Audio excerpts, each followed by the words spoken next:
Hello students, welcome to math master tutoring. मैं संजय कुमार आज Gauss Jordan method का कुछ क्वेश्चन करूंगा जो पार्ट 6 है। पहले मैं पार्ट 5 कर चुका हूं। क्वेश्चन नंबर 2 लिया हूं। Explain the concept of partial pivoting. Explain the concept of partial pivoting. पहले पार्शियल पिवोटिंग के बारे में एक्सप्लेन करना है। And hence solve the following system of linear equations by Gauss Jordan method. या system of linear equation given है आपका x1 plus x2 plus x3 equal to 1, 4x1 plus 3x2 minus x3 equal to 6, 3x1 plus 5x2 plus 3x3 equal to 4। Similar question एक और है इसका। Similar question देखिए है 2x minus 2y plus 5z equal to 13, 2x plus 3y plus 4z equal to 20, 3x minus y plus 3z equal to 10। तो मैं first question को कर रहा हूँ। सेकंड क्वेश्चन को आप सिमिलर जो क्वेश्चन है आप इसी तरह से गॉस जॉर्डन मेथड से करेंगे। ओके स्टूडेंट्स, पहले हम देख रहे हैं कि जो हम लोग गॉस जॉर्डन मेथड का जो कंसेप्ट मैंने बताया था उसी के आधार पर है। ये देखिए कंसेप्ट ऑफ पार्शियल पिवोटिंग। यहाँ पर आप वीडियो नंबर 5 पिछला वीडियो देखिएगा तो यहाँ पर पिवोटिंग, पार्शियल पिवोटिंग और पिवोटिंग के बारे में मैं किया हूँ। तो यहाँ पर कहता है augmented matrix end of the second stage. Second stage में जो उसी से हम लिए हैं, हम लोग जो जनरल इक्वेशन लिए हुए थे वीडियो नंबर 5 में, तो उसी से मैं लिया हूँ। इंड स्टेज का जो ऑगमेंटेड मैट्रिक्स है वो है A11, A12, A13, B1, 0, A22 dash, A23 dash, B2 dash, 0, A33 dash double dash, B3 double dash. इस तरीके से ऑगमेंटेड मैट्रिक्स लास्ट स्टेज का था। कहता है if one of the elements A11, A22 dash और A33 डैश आर 0, अगर आपका ये टर्म और ये टर्म में से कोई एक 0 हो, in such a case the method can be modified by rearranging the rows so that the pivot is non-zero. This procedure is called partial pivoting. इसी को हम लोग कहते हैं पार्शियल पिवोटिंग। इतना लिखना है आपको। ओके स्टूडेंट्स, और क्वेश्चन को हम लोग सॉल्व करना है नेक्स्ट पेज में। इसको वीडियो नंबर 5 देखिएगा, उसमें भी लिखा हुआ है। देखिए गिवन क्वेश्चन को मैं यहाँ पर लिख लिया हूँ। इसका ऑगमेंटेड मैट्रिक्स ए बी होगा और ऑगमेंटेड मैट्रिक्स क्या होगा? Coefficient of x1, coefficient of x2 और कोफिशिएंट ऑफ x3। तो 1, 4, 3, फिर 1, 3, 5 और फिर होगा 1, -1, 3 और ये होगा आपका 1, 6, 4। ओके स्टूडेंट्स, हम लोग पहला स्टेप क्या करते हैं? पहला स्टेप हम लोग करते हैं इसको 0 करते हैं और इसको भी 0 करते हैं मल्टीप्लायर का यूज करके। लेकिन मैं यहाँ पर ऑपरेशन यूज कर दे रहा हूँ। यहाँ पर मैं ऑपरेशन यूज कर रहा हूँ। क्या ऑपरेशन यूज कर रहा हूँ? R2 minus 4 R1। यहाँ पर जो -4 हुआ, जो मल्टीप्लायर हुआ, यहाँ पर जो -4 हुआ मल्टीप्लायर हुआ, मैं लिख देता हूँ R3 minus 3 R1। Here -4 and -3 are multipliers. यहाँ पर -4 और -3 मल्टीप्लायर्स होगा। -4 मल्टीप्लायर को हम लोग R2 में ऐड किए और -3 मल्टीप्लायर्स को हम लोग R3 में ऐड किए। ओके स्टूडेंट्स, तो मेरा ऑगमेंटेड मैट्रिक्स जो कन्वर्ट होगा यहाँ पर 1, 1, 1, 1। यहाँ पर इक्वल टू लिख दिए हैं। इक्वल टू लिखने से कोई दिक्कत नहीं है, आप इसको लिख सकते हैं इक्विवेलेंट टू भी लिख सकते हैं। ओके स्टूडेंट्स, यहाँ पर हो जाएगा 0, 3 - 4 -1, -1 - 4 -5 और ये हो जाएगा 6 - 4 2 हो जाएगा। और यहाँ पर 3 - 3 0, 5 - 3 2, 3 - 3 0 और ये हो जाएगा 4 - 3 1 हो जाएगा। ये आपका ऑगमेंटेड मैट्रिक्स होगा।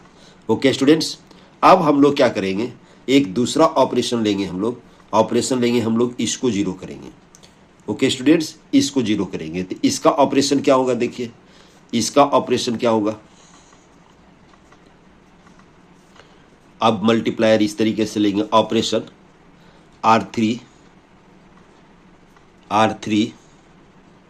प्लस 2R2, यानी यहां पर हो गया आपका +2 is multiplier,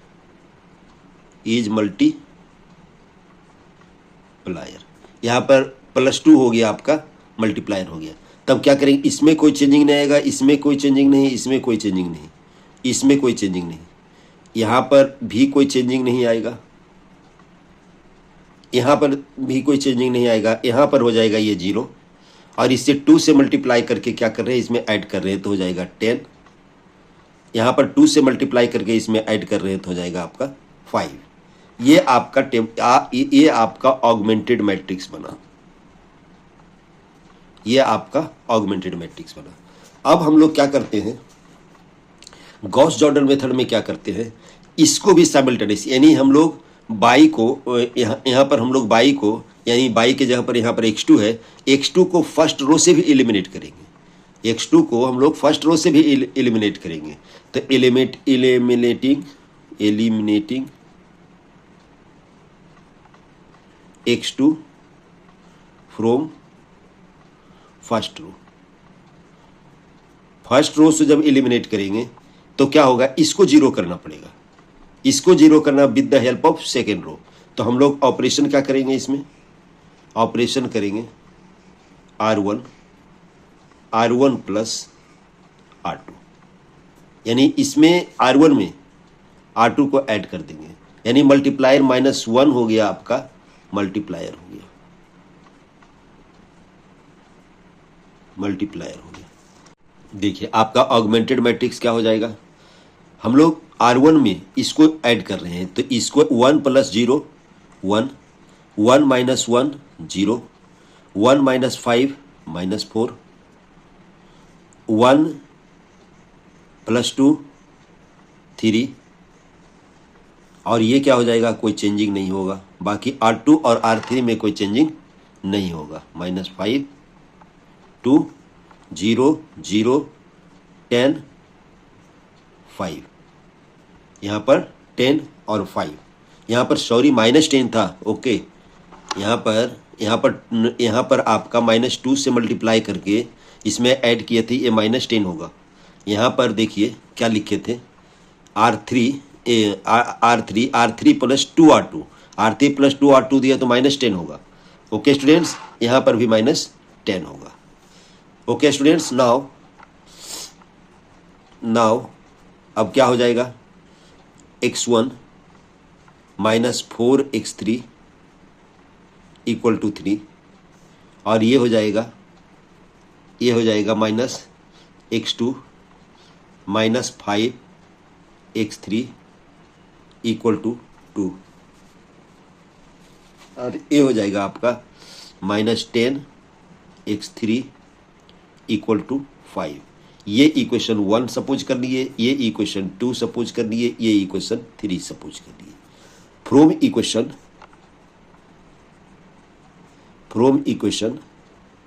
3 -10x3 = 5, therefore x3 = -half हो गया। फ्रॉम इक्वेशन 2 से हम लोग देखें, -x2 - 5x3 = 2, देयरफॉर क्या हो जाएगा आपका, x2 = 2 + 5x3, और x3 का जब वैल्यू आप डालेंगे 2 - 5/2 = -half। Okay students, therefore x2 = half, x2 = क्या आ जाएगा, हाफ। और from equation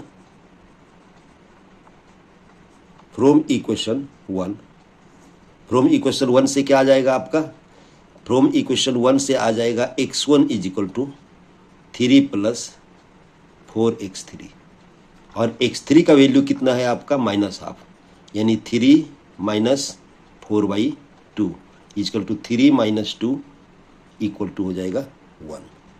3 minus 2 equal to हो जाएगा 1। देयरफॉर क्या हो गया, x1 equal to 1, x2 equal to half and x3 is equal to -12।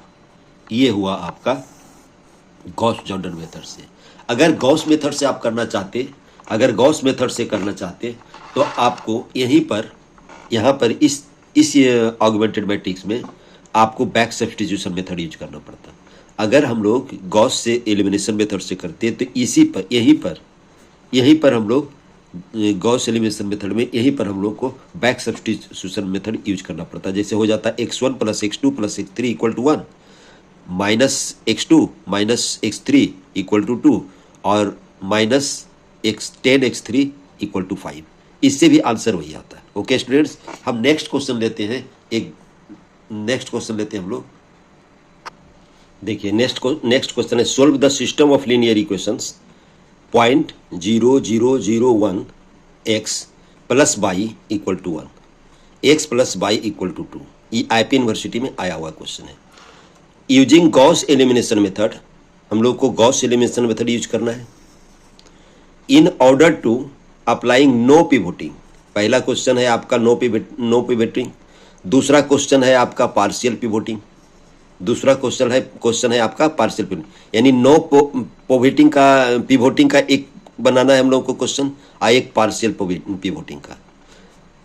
Also analyse how round of error effect, और तीसरा क्वेश्चन इसमें दिया हुआ है कि analyse how round of error effect the computation if the calculation carries at most 5 significant digits.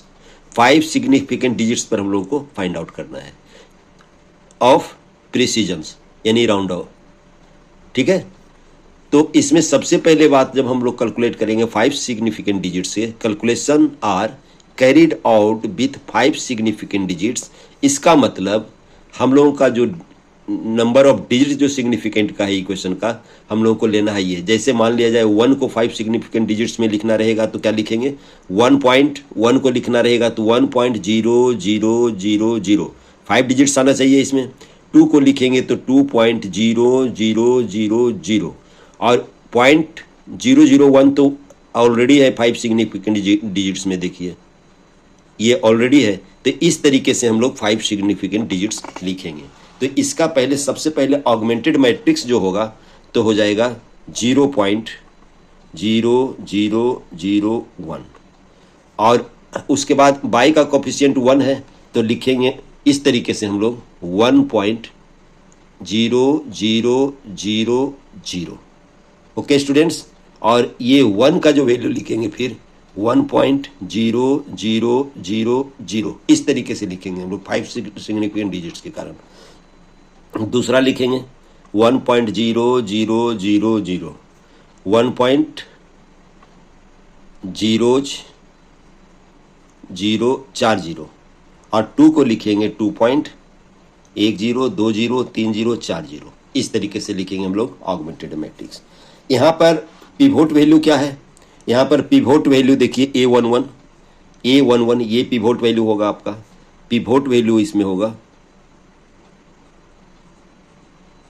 Pivot value इसमें देखिए यहाँ पर लिख रहे हैं पहला नो पिवोटिंग, यानी take smallest value of pivot. Smallest value 0.0001 है, इसीलिए इसको pivot value equal to A11 equal to क्या लिखेंगे 0.0001।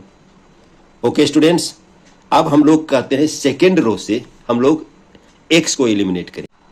एलिमिनेट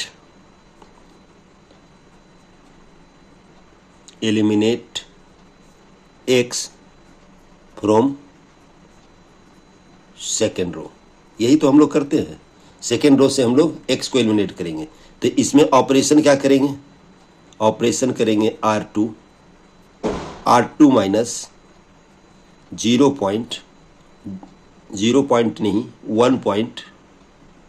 1 पॉइंट यहाँ पर ऑपरेशन यहाँ पर लिख रहे हैं, ऑपरेशन करेंगे हम लोग R2 minus 1.0000 divided by 0.0001 R1। यहाँ पर आपका हुआ, यहाँ पर जो पिवोट हुआ आपका मल्टीप्लायर्स हुआ, यहाँ पर मल्टीप्लायर हुआ आपका, मल्टीप्लायर हुआ माइनस 1.000 अपॉन 0.0001, ये आपका मल्टीप्लायर हुआ। ओके स्टूडेंट्स, जब ये ऑपरेशन आप लगाएंगे तो आपका ऑगमेंटेड मैट्रिक्स देखिए चेंज होगा। ऑगमेंटेड मैट्रिक्स जो होगा आपका, ऑगमेंटेड मैट्रिक्स जो होगा आपका, ये हो जाएगा आपका, पहला में कोई चेंजिंग नहीं आएगा, पहला में कोई चेंजिंग नहीं आएगा,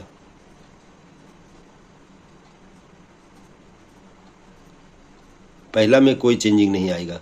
दूसरा में चेंजिंग आएगा, देखिए ये 0 हो जाएगा, दूसरा में चेंजिंग आएगा, ये 0 हो जाएगा। उसके बाद ये हो जाएगा आपका -9999.0, इस तरीके होगा। और ये इसमें होगा आपका -9998.0। ऐसा क्यों? इसका जो मल्टीप्लायर है, मल्टीप्लायर का देखिए वैल्यू कितना होगा, मल्टीप्लायर का वैल्यू होगा 1000, 4 जीरो होगा, मल्टीप्लाई का 0 होगा, 10,000 होगा। तो यही जब कैलकुलेट करेंगे आपको तो इस तरीके से आएगा। ओके स्टूडेंट्स, यहाँ पर हम लोग देखते हैं बाय बैक सब्स्टिट्यूशन मेथड, क्योंकि गॉस एलिमिनेशन मेथड में हम लोग बैक सब्स्टिट्यूशन मेथड लिखते हैं, by back substitution method, by back substitution method क्या हो जाएगा आपका 0.0001 x plus 1.000 y is equal to 10,000।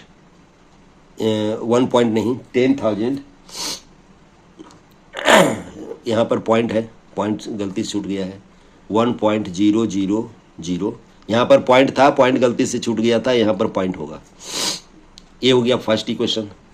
Second equation क्या हो गया, -999.0 इक्वल टू -9998.0, यहाँ पर बाई होगा। ओके स्टूडेंट्स, यहाँ पर इक्वेशन 2 हुआ। अब फ्रॉम इक्वेशन 2 क्या लिखेंगे, from equation 2 y is equal to 9998 divided by 9999 equal to कितना होगा, जब इसको कैलकुलेट करेंगे तो 0.9999 होगा। ओके स्टूडेंट्स, और फ्रॉम इक्वेशन 2 क्या हो जाएगा, फ्रॉम इक्वेशन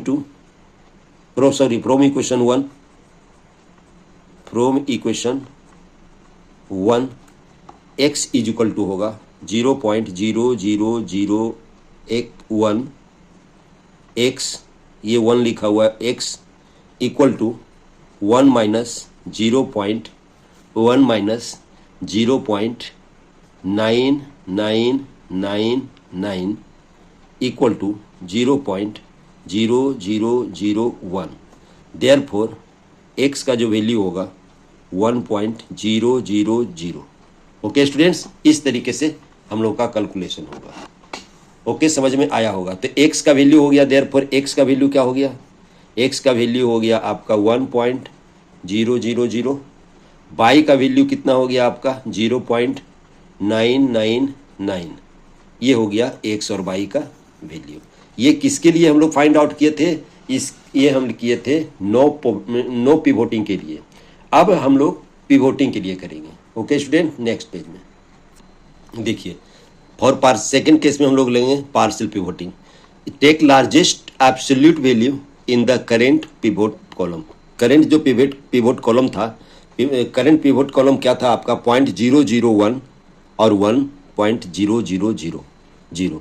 इस तरीके से इसमें हम लोग लेंगे जो लार्जेस्ट वैल्यू है। तो लार्जेस्ट वैल्यू है आपका, यहाँ पर देखिए लार्जेस्ट वैल्यू हम लोग लिख रहे हैं क्या है, मॉडुलस 1.000 ग्रेटर देन 0.0001, ये ग्रेटर है, इसीलिए आपका क्या हो जाएगा, पिवोट हो जाएगा आपका 1.000 हो जाएगा। ओके स्टूडेंट्स, तब हम लोग ऑपरेशन करेंगे। यहाँ पर ऑपरेशन पहले करेंगे, चेंज करेंगे ऑपरेशन, R1 और R2 को इंटरचेंज कर देंगे, तभी फर्स्ट रो में जो फर्स्ट रो है, फर्स्ट रो में 1 आ जाएगा, क्योंकि हम लोगों का देखिए इक्वेशन क्या था, हम लोगों का इक्वेशन ये था 0.001 1.00, मैंने ये था इक्वेशन हम लोग का। तो ये इंटरचेंज करना पड़ेगा इसको, जब इंटरचेंज करेंगे तो आपका ये आएगा।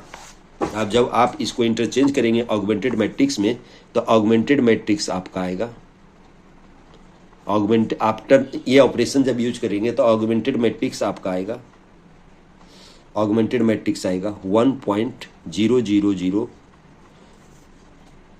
इसका मेथड में हम लोगों को चेंज करना पड़ता है, 0 यहाँ पर 2.000 और डिवाइडेड, फिर उसके बाद क्या हो जाएगा 0.0001 1.0000 और ये आ जाएगा आपका 1.0000। ओके स्टूडेंट्स, हियर पिवोट होगा आपका 1.0000। इसको हम लोग सपोज ये है आपका A11 है, तो ऑपरेशन क्या करेंगे इसमें, हम लोग ऑपरेशन करेंगे R2 minus 0.0001 divided by 1.000 R1। यहाँ पर जो मल्टीप्लायर्स हुआ, मल्टीप्लायर होगा आपका माइनस 0.0001 डिवाइडेड बाई 1.00। प्रोसेस वही ले रहे हैं हम लोग, और मल्टीप्लायर क्या करते हैं हम लोग, R2 में ऐड करते हैं, तो आपका ऑगमेंटेड मैट्रिक्स होगा। ऑगमेंटेड मैट्रिक्स जब ये ऑपरेशन से करेंगे तो आपका ऑगमेंटेड मैट्रिक्स होगा 1.000। फर्स्ट में कोई चेंजिंग नहीं होगा आपका, फर्स्ट में कोई चेंजिंग नहीं होगा, और सेकेंड में देखिए चेंजिंग होगा, सेकेंड में चेंजिंग होगा, यहाँ पर 0 हो जाएगा, यहाँ पर 0.999 हो जाएगा। आप ये ऑपरेशन लगाएंगे तो समझ में आएगा आपको कि कैसे होगा, 0.9998 होगा। ओके स्टूडेंट्स, अब बाय बैक सब्स्टिट्यूशन मेथड हम लोग यूज करते हैं, बाय बैक सब्स्टिट्यूशन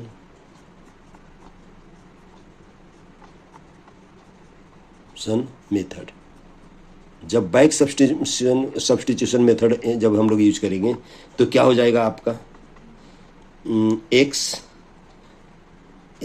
हो जाएगा 1 पॉइंट, ऐसे लिख देते हैं 1.000x plus 1.000 by equal to 2.000। पहला होगा इक्वेशन आपका। सेकेंड इक्वेशन क्या हो जाएगा, 0.999 y equal to 0.9998। Therefore equation 2 from 2 से क्या लिखेंगे हम लोग, फ्रॉम 2 से क्या लिखेंगे, y is equal to, from 2 से y is equal to 0.9999। Okay students, और फ्रॉम 1 से क्या लिखेंगे, फ्रॉम 1 से लिखेंगे x is equal to 2 minus 0.9999, that means 1.0001। Okay students, अब हम लोग राउंड ऑफ की बात करेंगे। अब राउंड ऑफ की बात करते हैं। अब हम लोग राउंड अप की बात करते हैं। तो सबसे पहले हम लोग एक्चुअल वैल्यू फाइंड आउट कर लेंगे। गिवन इक्वेशन जो है आपका, गिवन इक्वेशन ये है, गिवन इक्वेशन ये है, इसके द्वारा आप एलिमिनेशन मेथड से, यानी हम लोग इक्वेशन 1 को इक्वेशन 2 में माइनस कर देंगे तो x का वैल्यू हम लोग को फाइंड आउट हो जाएगा। तो हम लोग उससे हम लोग फाइंड आउट कर सकते हैं x और y का वैल्यू। हम लोग x और y का वैल्यू फाइंड आउट कर सकते हैं। तो आपका x का जो वैल्यू आएगा 1.0001 इक्विवेलेंट का ये इक्विवेलेंट है आपका, ये आपका इक्विवेलेंट है। और y का वैल्यू आएगा 0.999, ये भी इक्विवेलेंट की बात कर रहे हैं। और अगर राउंड ऑफ एरर की बात करेंगे तो पहले मेथड लिखेंगे। नो पिवोटिंग मेथड के लिए कंप्यूटेड वैल्यू ऑफ x क्या आया था आपका, 1 आया था, 1 आया था आपका।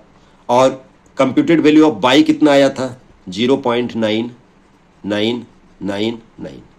और पार्शियल पिवोटिंग के लिए हम लोग का देखिए x का वैल्यू आया है 1.0001 और इसके लिए आया है आपका 0.9999। अब यहाँ पर हम लोग देख सकते हैं कि जो नो पिवोटिंग मेथड में है उसका वैल्यू 1.000 है और पार्शियल पिवोटिंग में आपका है 1.0001। ये जो हम लोग कंसेप्ट है, ये जो आपका आएगा, ये जो आएगा एक्चुअल वैल्यू का ज़्यादा नज़दीक आ रहा है आपका। ओके स्टूडेंट्स, ये आ रहा है, जो पार्शियल पिवोटिंग की बात आ रहा है वो एक्चुअल वैल्यू का ज़्यादा नज़दीक आ रहा है। इसीलिए हम लोगों का ये जो होगा इफेक्ट क्या होगा, इसका इफेक्ट लिख देते हैं। इफेक्ट भी पूछ रहा है आपका, इफेक्ट क्या होगा, इफेक्ट होगा पार्शियल इफेक्ट, पहला इफेक्ट होगा पार्शियल नो पिवोटिंग स्टेबल नहीं है, नो पिवोटिंग अनस्टेबल होगा और पार्शियल पिवोटिंग स्टेबल होगा। यानी स्टेबल इसलिए होगा क्योंकि एक्चुअल वैल्यू के नज़दीक है। देखिए एक्चुअल वैल्यू आपका x = 1.0001 है, एक्चुअल वैल्यू वही है। y का वैल्यू देखिए 0.9999 है। इसका मतलब यहाँ पर no stability, no pivoting stable, pivoting stable. और इसमें होगा दूसरा इफेक्ट होगा आपका partial pivoting, partial pivoting stable. यानी हम लोगों को पार्शियल पिवोटिंग से ये क्वेश्चन करना चाहिए। ओके स्टूडेंट्स, तो हम लोगों का करेक्ट आंसर आएगा partial pivoting is better option of no pivoting. Okay students, इसी तरह का क्वेश्चन आपका तीनों क्वेश्चन को आप एक्सप्लेन करेंगे। नेक्स्ट क्लास में हम लोग अलग अलग चीज़ करेंगे। नेक्स्ट क्लास में हम लोग कुछ और पढ़ेंगे। थैंक्स।